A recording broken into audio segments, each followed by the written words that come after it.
Assalamualaikum warahmatullahi wabarakatuh. Selamat datang kembali di channel Ini Dia Doapedia. Bismillahirrahmanirrahim. Alhamdulillahi rabbil alamin. Wassalatu wassalamu ala asyrafil anbiya'i wal mursalin Sayyidina wa maulana Muhammadin wa ala alihi wa sahbihi ajma'in. Subhanaka la ilma lana illa ma 'allamtana innaka antal alimul hakim. Amma ba'du, para sahabat, di dalam ibadah sholat, baik sholat wajib maupun sholat sunnah, ada bacaan-bacaan yang sunnah hukumnya membacanya.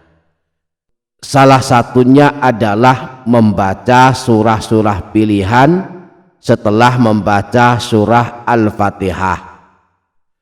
Kita boleh membaca surah pilihan apa saja sesuai kesanggupan kita. Surah-surah pilihan apa saja yang sudah kita hafal, maka surah tersebutlah yang kita baca sehabis membaca surah Al-Fatihah. Dalam kitab Al-Fiqhu ala Madzahibil Arba'ah dijelaskan sebagai berikut. Faqad ittafaqa Syafi'iyyatu wal Malikiyyatu ala annahu yaktafi bi qiraati suratin shaghiratin au ayatin au ba'di ayatin.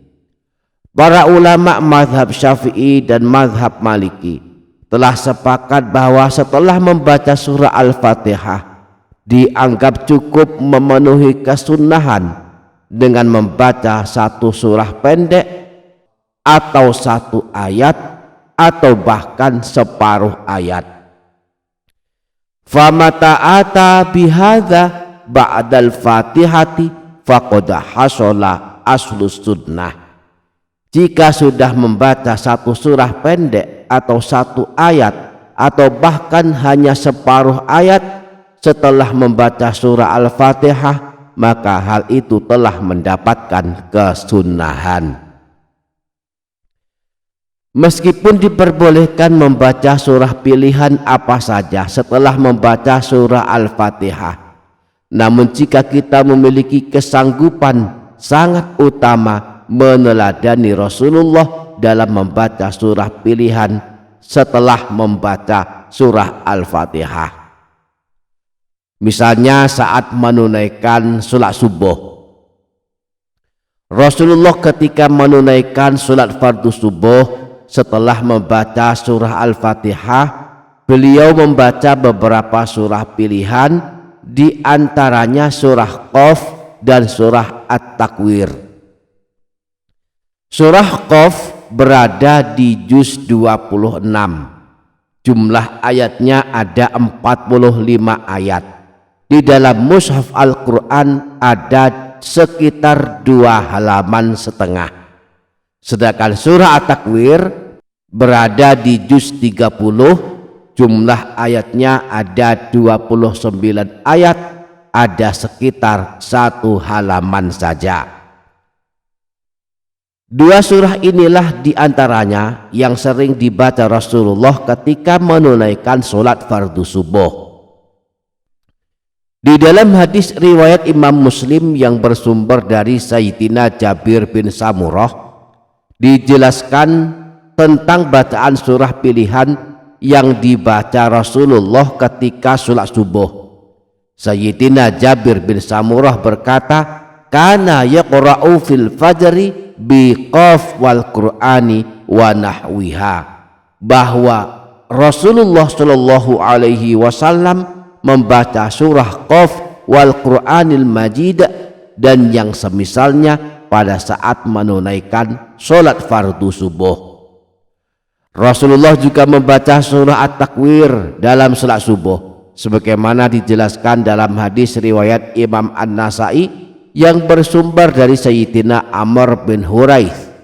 Beliau berkata, Sami'tun nabiyya sallallahu alaihi wasallam yaqra'u fil fajri idza syamsu kuwirat.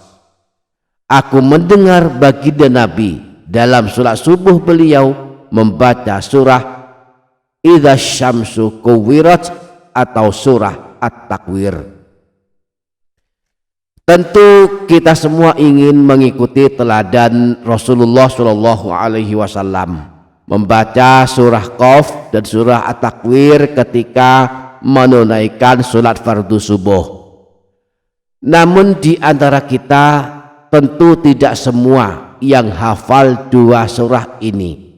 Karenanya kita boleh memilih surah-surah yang lain yang kita sudah hafal, meskipun hanya surah-surah pendek seperti surah Al-Kafirun pada rakaat pertama dan surah Al-Ikhlas pada rakaat kedua, dan itu pun sudah mencukupi untuk mendapatkan kesunahan membaca surah pilihan di dalam ibadah sholat wajib 5 waktu. Jangankan membaca surah pendek, membaca 1 ayat saja diperbolehkan. Bahkan kalau misalnya kita tahafal surah-surah Al-Quran selain surah Al-Fatihah, maka setelah membaca surah Al-Fatihah juga boleh membaca kembali surah Al-Fatihah. Syekh Zainuddin Al-Malibari dalam kitab Fathul Mu'in menjelaskan, wa sunnah ayatun fa'aktsaru wal aula thalathun ba'daha ay ba'dal Fatihah. Disunnahkan membaca 1 ayat atau lebih, yang utama 3 ayat sesudah membaca surah Al-Fatihah.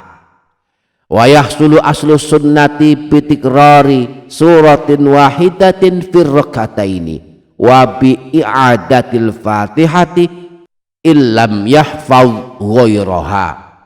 Dan telah mencukupi kesunahan membaca surah pilihan dengan mengulang surah yang sama pada rakaat pertama dan rakaat kedua, dan dengan mengulang surah Al-Fatihah bagi yang tidak hafal surah yang lain selain surah Al-Fatihah.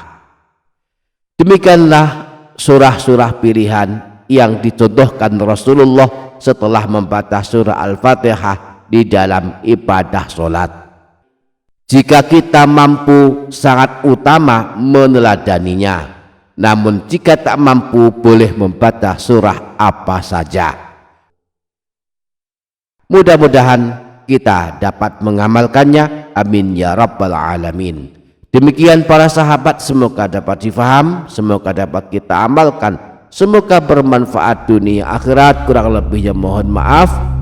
Wassalamualaikum warahmatullahi wabarakatuh.